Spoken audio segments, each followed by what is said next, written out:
200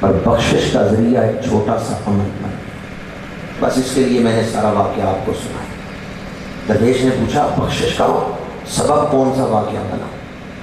زبیدہ خاتون نے کہا ایک دن مجھے بڑی سخت بھوک لگی ہوئی تھی، میں محل میں آئی، اپنی نوکرانیوں سے کہا کھانا لگاؤ، انہوں نے دسترخوان بچھایا، کھانا رکھ دیا، میں تیز سے چلتی ہوئی آئی، دسترخوان پہ بیٹھی، میرے سر سے چادر اتر گئی، بال ننگے، میں کمرے میں اکیلی تھی، سر ننگا ہے، میں نے لقمہ توڑا، منہ کے قریب لے کے گئی کہ مسجد کے میناروں سے اذان کی آواز آئی۔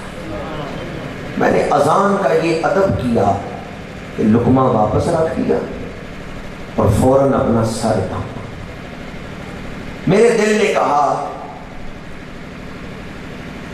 کہ سر ڈھانپ لیا ہے، کھانا شروع کر دو، کانوں سے اذان سنتی رہنا۔ اور ایمان نے کہا نہیں، جب تک اذان ہو رہی ہے میں کھانا نہیں کھاؤں، میں اذان کا جواب دوں۔ میں اذان کا جواب دیتی رہی، کھانا تب شروع کیا جب اذان مکمل ہوئی، دعا مانگ کے پھر میں نے کھانا شروع کیا۔ قبر میں گئی تو میرے کریم رب نے فرمایا میری بندی میں نے تجھے اسی دن بخش دیا تھا جس دن تو نے اپنی بھوک ضبط کر کے میرے نام کی عزت کی، جس دن تو نے اپنی بھوک ضبط کر کے میرے نام کا ادب کیا تھا، میں نے اسی دن تجھے بخش دیا۔ اذان ہم بھی سنتے ہیں، کتنا ادب کرتے ہیں، کیا اپنے کام چھوڑ کے اذان کی طرف توجہ دیں؟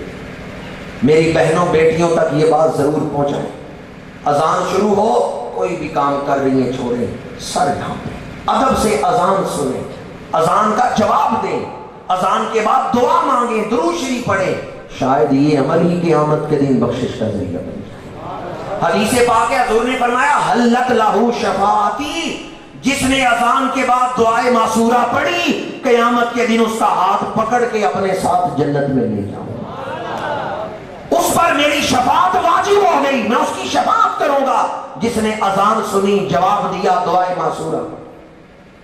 زبیدہ خاتون کی بخشش کا سبب کیا بنا؟ ادب، اس نے اذان کا ادب کیا۔ میرے پاس بلوچستان سے علماء کا ایک وفد آیا، جن دنوں میں وہاں سیلاب آیا ہوا تھا، تو شیخ الحدیث صاحب کو میں نے جمعۃ المبارک کے موقع پہ کہا بیان کرے، انہوں نے بیان کرتے ہوئے کہا کہ میں اپنے گاؤں گلی سے گزر رہا تھا، ایک چودھری صاحب اپنے نوکر کو مار رہے تھے، اس وقت مسجد کے میناروں سے اذان کی آواز آئی، تو نمبردار صاحب غصے میں مؤذن کا نام لے کے کہتے ہیں معاذ اللہ، معاذ اللہ، کہتے ہیں یہ کیا کتے نے بھونکنا شروع کر دیا۔ شیخ الحدیث صاحب کہتے ہیں میرے پیروں کے نیچے زمین نکل گئی، اس نے کیا کہتے ہیں۔ کچھ دنوں کے بعد نمبردار صاحب کا ایکسیڈنٹ ہوا، دونوں ہاتھ ضائع ہو گئے۔ کہتے ہیں میں کچھ دن گزار کے، کچھ دن ٹھہر کے گیا ان کی عیادت کرنے ان کے گھر، تو کیا دیکھا کمرے میں وہ اکیلے تھے، کھانا ان کے سامنے رکھا ہوا تھا، ہاتھ کام نہیں کرتے تھے، منہ انہوں نے پلیٹ کے اوپر جھکایا اور پیر سے مدد لے رہے تھے۔ میں اس وقت کمرے میں داخل ہوا، میں نے جب یہ منظر دیکھا تو میں نے کہا یہ لفظ انہوں نے مؤذن کے لیے بولا تھا، ان بطش ربک لشدید، تیرے رب کی پکڑ بڑی سخت، جو اذان کا ادب کرے اللہ اسے بخشش عطا فرمائے، اور جو بے ادبی کرے اس کی گرفت بڑی سخت۔ میں نے صرف ایمان کے حوالے سے ادب رسول کی تشریح کرتے ہوئے ادب اور محبت کے چند ایک نکات آپ کی خدمت میں پیش کیے، اور دوسرا نسبت کی تشریح والا مضمون میں نے آپ کے سامنے شروع کیا۔ میں محبت رسول کے حوالے سے بھی آپ لوگوں کی خدمت میں عرض کروں گا، دجالی نمائندے آپ کے گھر داخل ہو چکے ہیں۔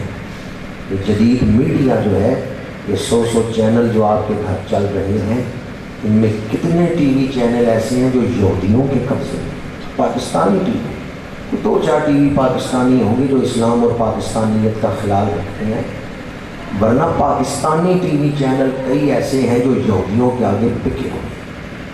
اس دور میں میڈیا کی یلغار سے خدا را اپنی اولادوں کو بچائے۔ نیٹ اور یہ جدید میڈیا آپ کے اولادوں کے سینوں سے ایمان چھیننا چاہتا ہے، اس کی فکر کریں، اپنی اولادوں کی فکر کریں، اگر چاہتے ہیں کہ ہم دنیا سے جائیں تو ایمان لے کے جائیں، تو اس کے لیے ایک مجاہدانہ کردار ادا کرنے کی ضرورت ہے۔ جلسوں میں نعرے لگا کے ہم یہ نہ سمجھ لیں کہ ہم نے اپنا فرض ادا کر دیا ہے۔ اس دور کے فتنوں سے بچنے کے لیے ہمیں دونوں آنکھیں کھول کے اپنا فرض ادا کرنے کی ضرورت ہے۔ مجھے اس حوالے سے 2-3 سوالات بھی پوچھے گئے ہیں، لیکن شروع میں ان کی تشریح کر چکا ہوں کہ خدا را ان محافل کی جو روحانیت ہے اس کو قائم رکھیں، جو ان محفلوں کی جان ہے، جو ان محفلوں کی جان ہے، خدا را اس کو قائم رکھیں۔ یہ محفلیں ہم اس لیے کرتے ہیں کہ اللہ اور اس کے رسول خوش ہوں، اور اگر ہم خلاف شرع کام کریں گے تو کیا خیال ہے اللہ خوش ہوں یا اللہ کے رسول خوش ہوں گے؟ نعت خوان جو کلام پڑھے وہ بھی شریعت کے مطابق ہو، اور انداز جو ہے وہ بھی ادب والا ہو، تو پھر محفل کرنے کا جو مقصد ہے وہ حاصل ہوگا۔ اور اگر کوئی ایک پہلو بھی، جن پہلوؤں کی طرف آپ نے نشاندہی کی ہے، وقت نہیں کہ میں اب ان کی تشریح کروں، کوئی بھی ایسا پہلو جس میں بے ادبی ہے نعت شریف کی، جس سے روحانیت ختم ہو جائے اور خالصتاً، میں اتنا ہی کہوں گا کہ ہم نے اپنا دین فنکاروں کو دے دیا، ہم نے یہ سٹیج اداکاروں اور فنکاروں کو دے دیا ہے، جو جتنا گا کے اچھا پڑھ لیتا ہے ہم سمجھتے ہیں کہ یہ اتنا ہی بڑا نعت خوان ہے۔ حالانکہ حقیقت یہ ہے کہ جو حضوری صاحب نے کیا خوب لکھا تھا، آواز کا یہ حسن تو دن چار رہے گا، پر اشک میرے نعت سناتے ہی رہیں گے۔ ہم اخلاص تو دیکھتے نہیں، کلام کون سا شریعت کے مطابق ہے یہ بھی نہیں دیکھتے، سارا زور ہمارا سواد پر ہے کہ سواد کس کے سننے کا۔ کانوں کے چسکے میں پڑے ہوئے ہیں، ہم ثواب کے لیے تو نہیں بیٹھے، ہم تو ثواب لینے بیٹھے۔ جس نعت خوان کے پڑھنے پر اچھا سواد آئے ہم کہتے ہیں یہ بڑا اچھا نعت خوان، یہ نہیں پتہ کہ اس نے شریعت کے مطابق پڑھا ہے یا شریعت سے ہٹ کے پڑھا۔ انما الاعمال بالنیات، ثواب کے طالب بن کے، اللہ کی رضا کے طالب بن کے بیٹھیں تو پھر محفل میں آنا، محفل میں بیٹھنا، یہ اللہ اور اس کے رسول کی رضا کا باعث ہے۔ دوسرا سوال کسی دوست نے کیا، قسطوں پر چیزیں لینا جائز ہے یا نہیں؟ ایک صورت تو یہ ہے کہ مثال کے طور پہ یہ میرا رومال ہے، میں اسے 100 روپے کا فروخت کرتا ہوں، لینے والا آدمی کہتا ہے کہ میں اس کی 10 قسطیں کروں گا، ہر مہینے 10 روپے دوں گا، 10 مہینے میں آپ کا 100 روپیہ پورا ہو جائے گا۔ قیمت طے ہو گئی، اب چاہے 8 مہینے میں دے پھر بھی 100 روپیہ، 6 مہینے میں دے پھر بھی 100 روپیہ، 10 مہینوں میں دے پھر بھی 100 روپیہ، 12 مہینوں میں دے پھر بھی 100 روپیہ، تو یہ صورت جو ہے یہ جائز ہے۔ وقت بڑھنے سے پیسے نہیں بڑھتے تو یہ صورت جائز ہے۔ لیکن اگر اس طرح سودا ہو کہ یہ رومال ہے، 6 مہینوں میں پیسے دو گے تو 100 روپیہ، 8 مہینوں میں پیسے دو گے تو 150 روپیہ، 10 مہینوں میں پیسے دو گے 200 روپیہ، وقت بڑھنے سے قیمت بڑھتی جائے تو وہ قرض جو نفع کھینچے وہ سود ہے، لہٰذا وہ سود کی شکل ہے۔ اس طرح کی قسطوں کے کاروبار سے بچنا چاہیے۔ وقت بڑھنے سے قیمت بڑھتی جائے، سودا طے ہو گیا، 100 روپے کا رومال ہے، 10 مہینوں میں پیسے دینے ہیں، یا 10 مہینوں میں نہیں دے سکے، اب وہ جو دکاندار ہے وہ کہتا ہے کہ تم 10 مہینوں میں نہیں دے سکے، اب تم سے 200 روپیہ لیا جائے گا، وقت بڑھنے سے پیسے بڑھ گئے تو یہ سود کی شکل ہے، لہٰذا وہ قرض جو نفع کھینچے وہ سود۔ اس دور میں بہت سارے ایسے طریقے ہیں رزق کمانے کے جن میں ہم سود یا جوئے کی کسی شکل میں مبتلا ہو جاتے ہیں۔ اپنے مقامی علماء سے کوئی بھی کام آپ رزق کے حوالے سے کرنا چاہیں تو ان علماء سے ضرور تحقیق کریں، تصدیق کریں، کیا اس طرح رزق کمانا جائز ہے یا نہیں، کیا یہ کام کرنا جائز ہے یا نہیں۔ اے طائر لاہوتی، اس رزق سے موت اچھی جس رزق سے آتی ہو پرواز میں کوتاہی۔ اللہ تعالی ہمیں رزق حلال نصیب فرمائے۔ رزق حرام اور رزق مشتبہ سے محفوظ فرما۔ جن بزرگوں کے ہم عرس مناتے ہیں یہ وہ بزرگ ہیں جن کی زندگیاں دین قائم کرنے کے لیے، اقامت دین کے لیے گزری ہیں، اور عرس کا مقصد یہی ہے کہ ان کی تعلیمات کو ہم زندہ کریں، کہ ہم ان کے نقش قدم پر چل کے زندگی گزاریں گے۔ میری ساری گفتگو کا مقصد، ساری گفتگو کا پیغام کہ محمد سے وفا تو نے تو ہم تیرے ہیں، یہ جہاں چیز ہے کیا لوح و قلم تیرے ہیں۔ دوبارہ دعا گو ہوں جن دوستوں نے عرس پاک کی اس محفل کے انتظامات کیے، اللہ تعالیٰ انہیں اجر عظیم عطا فرمائے۔ وما علینا الا البلاغ۔ مصطفیٰ جان رحمت پیدا سلام شمع بز میں ہدایت پیدا سلام شمع بز میں ہدایت پیدا سلام جی سبحان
نمازی شخص جو محفل ہوئی اسے اپنی بارگاہ میں درجہ قبولیت عطا فرما۔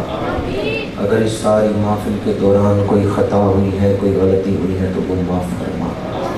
اس محفل کے انعقاد پر اعلیٰ اجر و ثواب مرتب فرما۔ الہی اس محفل کا ثواب دانائے سبل ختم الرسل مولائے کل خواجہ ارض و سما امام الانبیاء صلی اللہ علیہ وآلہ وسلم کی بارگاہ عالی وقار میں ہدیۃً تحفۃً پیش کرتے ہیں، قبول و منظور فرما۔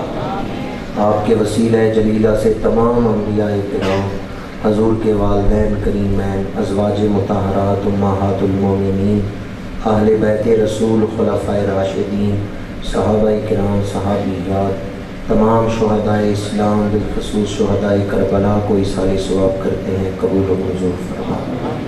ائمہ مجتہدین، ائمہ اہل بیت، ائمہ طریقت، تمام مبلغین اسلام جن کی کوششوں سے دین ہم تک پہنچا ہے، سلسلہ عالیہ، نقشبندیہ، مجددیہ، چشتیہ، سہروردیہ، قادریہ، اویسیہ، تمام سلاسل عالیہ کے بزرگوں کو اس محفل کا ثواب عطا فرما۔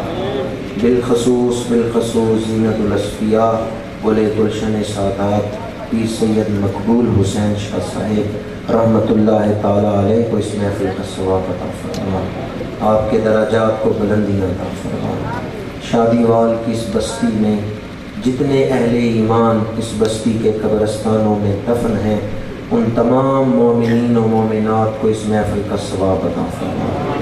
جتنے لوگ اس وقت دعا میں شامل ہیں، تمام حاضرین محفل کے آباء